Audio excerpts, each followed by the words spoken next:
The Sony PlayStation Portal has been quite divisive in these internet streets, to say the least. My personal experience with the Portal has been a mixed bag, but I finally think I've got all the settings dialed in for my specific use case, so let's dive right in. Now, I know I'm a little late to the party. Portal has been out for what?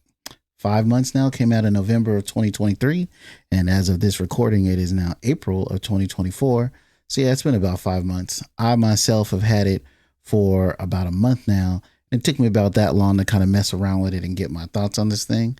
So first of all, story time, how I actually got to this Portal. So I didn't actually purchase it like a lot of people did. Actually just trade it for brand new in the box. So good old Facebook Marketplace. Was looking around, just seeing what I can see, and there was a person on there willing to trade PlayStation Portal for retro gaming stuff. I just happen to have an old, what is it, a 2DS XL, the Pokemon version too, sitting around that wasn't being used anymore. So I traded him that and a game, and he took it straight across for a brand new inbox PlayStation Portal, which I have sitting right here. And I've enjoyed it. I've gotten the settings down to what I really kind of want it to be and what it's really supposed to be. I use it in home. I haven't even tried to use it away from home, and I probably wouldn't. But that's another story for another time. Now, who is the PlayStation Portal for? Is what everyone always says. And is it worth it? A lot of people are calling it the dad station. You can play it while your kids or wife or whatever are watching TV. That doesn't really apply for me because I actually have a away from the living room gaming setup where I have an Xbox and PlayStation, PC game, and a monitor, all that I can just play whenever I want to. So the whole dad station thing doesn't really set up for me. But what it has done for me is kind of unchained me from that setup. So if I want to play in the bed or in the living room or something like that, wherever else, I can do that. So it's pretty much just opened up my options on where I can play. The experience is obviously better playing directly on the PlayStation as opposed to playing on a Portal, but the Portal is good enough. I would definitely not recommend playing any of the online multiplayer games like Call of Duty or something like that. It's just not really made for that. But for me, it's worked out pretty well, and I enjoy it a whole lot. So I can show you off just kind of how I play the thing and what kind of use case you might be able to get out of it. So my experience with this thing. So fresh out of the box, it was trash. It was terrible. As soon as I took it out, I hooked it up to Wi-Fi. At the time, my PlayStation 5 was also connected to Wi-Fi, and it was a stuttery, glitchy mess. It was terrible. It was unplayable. So I had to do some tweaking basically to get this thing working. So the first thing I did, and probably still the most helpful thing I did, was connect a static IP address to both my PlayStation 5 and the PlayStation Portal. And then in my router, turn on UPnP. If you don't know what that is, you might want to look that up. And that immediately took away all the glitchiness and a lot of the lag, but the picture quality wasn't quite there. And there was sometimes a little lag and a little stutter.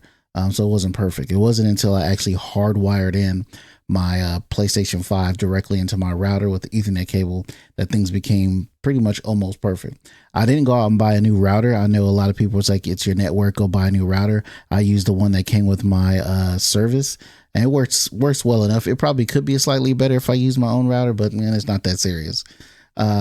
So for me, once I did those things, which was set a static IP address and turn on UPnP and hardwire my PlayStation in, the experience has been pretty much perfect. Now, as far as using it away from home, I have never and probably would never. This is just me personally. I don't want to play this while I'm at work. I don't want to play this while I'm on a vacation or something like that. When I'm out and about, I want to be out and about and present, and I don't want to be playing video games on vacation. I'm not knocking it. Anybody you want to do that, that's fine. But for me, I'm sure I can find other ways to occupy and entertain myself other than connecting to my PlayStation that's more than likely miles away. The pros and cons of this for me, I think I've kind of stated them already, just talking about it. The pros of the system is that I can play away from my desk or anywhere in the house and make it real portable. The screen and the haptics and everything on this are pretty good, pretty great. As it's just like having a DualSense. But you know, everyone says that it's basically a DualSense controller with a screen smacked in the middle. It's a pretty simplistic description, but it's pretty accurate. And that's probably the thing I like the most. The cons, I would say the only real con of this thing is I guess there's a couple of cons. No Bluetooth. You have to use PlayStation's proprietary Bluetooth or whatever connect earbuds that cost as much as the system. Nah, not finna do that. So I just used a wired plug-in. And the other thing is you basically have to become a network expert in a way to kind of get this working. Now I've heard people saying that it worked fresh out of the box for them and was a perfect setup. But for me, it just wasn't.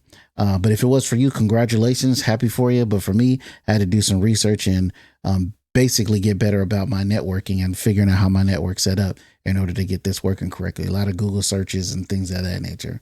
But other than that, it's been a great experience and I definitely do enjoy it. Which brings us to our last question here. Is it worth it? Yeah, I guess it being the price or whatever it is it took you to get this thing. For me, it was more of it's new tech. It's cool and I want it kind of purchase. Definitely didn't need it and it didn't really solve a problem for me, which it might for a lot of people. I'm sure it does. It's a godsend for a lot of people and they love it to death. But for me, it was definitely like, oh, look, cool new gadget. Me want, me buy or trade. Basically, that's what it came down to. But I definitely enjoy having this thing and I'm sure you guys will too. And the other thing was, it's price. The price is about $200 retail. You definitely see people trying to scalp this thing still for over $200. But I would say I've seen them out in the wild, if you will, at a Target or a Walmart. So I would say hold off and you should be able to find one for retail price. Hell, there's even a lot of people on Facebook Marketplace and stuff selling it at or below retail price because it just didn't really serve a function for them. For me, it's definitely made me play my PlayStation 5 more, but I'm not sure if that's more of a product of me wanting to utilize and justify the thing that I got, or is it the added flexibility giving me the ability to play more? I'm not really not sure which one it is. Probably a combination of both. You'll have to buy it yourself and decide. I've put up a bunch of videos just kind of show you how things look and how the lag is. This will be one of my first tech review videos. You guys let me know if you see or like this, and go ahead and give me a thumbs up, a like, and subscribe and all that stuff. Leave it in the comments. Let me know what you think. But for now, this is L Double Gaming out. It's just one of the first reviews. And thank you guys for watching. Y'all have a good one.